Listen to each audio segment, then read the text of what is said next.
দুর্গাপুরে সরকারি জমি দখলমুক্ত করতে অভিযান, ভাঙা হলো অবৈধ সেপটিক ট্যাঙ্ক। সরকারি জমি দখল করে নির্মাণের অভিযোগে বেনাচিতি নতুন পল্লী এলাকায় একটি বহুতল আবাসনের অবৈধ সেপটিক ট্যাঙ্ক ভাঙতে মঙ্গলবার অভিযান চালায় দুর্গাপুর নগর নিগম। নগর নিগমের জেসিবির সাহায্যে ওই অবৈধ নির্মাণ ভেঙে ফেলা হয়। অভিযানের সময় উপস্থিত ছিলেন দুর্গাপুর পশ্চিমের বিজেপি বিধায়ক লক্ষণ চন্দ্র ঘরুই। স্থানীয় বাসিন্দাদের অভিযোগের পর জেলা শাসকের নির্দেশে গঠিত তদন্ত কমিটির রিপোর্টে সরকারি জমি দখলের বিষয়টি সামনে আসে। সেই রিপোর্টের ভিত্তিতেই প্রশাসন ও নগর নিগম উচ্ছেদ অভিযানে নামে। বিধায়ক লক্ষণ চন্দ্র ঘরুই বলেন, দুর্গাপুরে সরকারি জমি দখল করে কোনো অবৈধ নির্মাণ বরদাস্ত করা হবে না। শুধু এই একটি আবাসন নয়, যেখানে এমন অভিযোগ মিলবে সেখানেই আইন অনুযায়ী ব্যবস্থা নেওয়া হবে। তিনি আরও জানান, অনুমোদিত নকশার বাইরে অতিরিক্ত নির্মাণ, পার্কিং এর জায়গা দখল করে ফ্ল্যাট নির্মাণ কিংবা অন্য কোনো বেআইনি নির্মাণের অভিযোগ পেলেও প্রশাসন তদন্ত করে প্রয়োজনীয় পদক্ষেপ নেবে।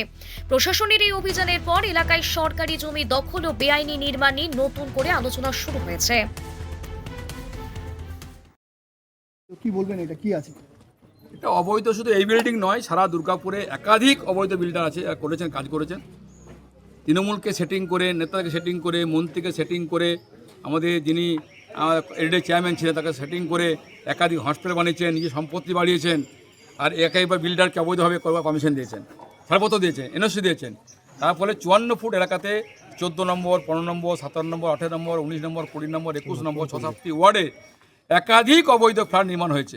সেই কারণে ডিএম সাহেব একটা কমিটি করেছিলেন। এই কমিটি তত্ত্বাবধানে ইঞ্জিনিয়ার সাহেব যিনি আছেন, তিনি বলেছেন এই কনস্ট্রাকশনটা পুরো অবৈধ। আজকে বুলডোজার নিয়ে ভাঙা কাজ শুরু করলাম। কিন্তু এতটাই কংক্রিট, এই মুহূর্তে অনেক সময় লাগবে।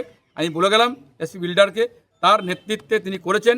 তিনি বিল্ডিং যা যা অবৈধ করেছেন এটা সর করে নিন, আর সেই পয়সা যদি আমাদের ফের আসতে হয় তাহলে উনি বুঝবেন, উনি কথা দিয়েছেন আমাকে 3 দিন সময় দিন, আমি পুরো বিষয় ভেঙে পড়ে সই পাঠিয়ে দেবো।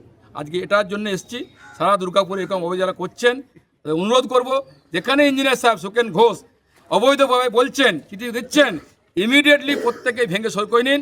যে আমাদের যেতে হয় তাহলে আমরা 4 গুণ ক্ষতি হয়ে যাবে, একথা পরিষ্কার বলছি। এই সরকার সেটিং বাই সরকার নয়। বহু চেষ্টা করেছিলেন প্রমোটাররা আমাদের কর্মীকে ধরে, বুথ প্রেসিডেন্ট ধরে টাকার লোভ দেখিয়ে, মহিলা মোর্চা, যুব মোর্চা, যে 10 লাখ দিলে, 5 লাখ দিলে ওরা টাকা যেহেতু দেখেনি, ইনকাম করেনি, সেটিং হয়ে যাবেন। সেটিং দল নয় এটা। বিজেপি সেটিং করতে জানে না, সেটিং করবে না। মানুষের রায় নিয়ে আমরা ক্ষমতা এসেছি, মানুষের রায়কে সম্মান দিয়ে অবৈধ নির্মাণ ভাঙা হবে। কাজ শুরু করেছি। আগামী দিনে পুরো দুর্গাপুরকে যারা অবৈধ করছেন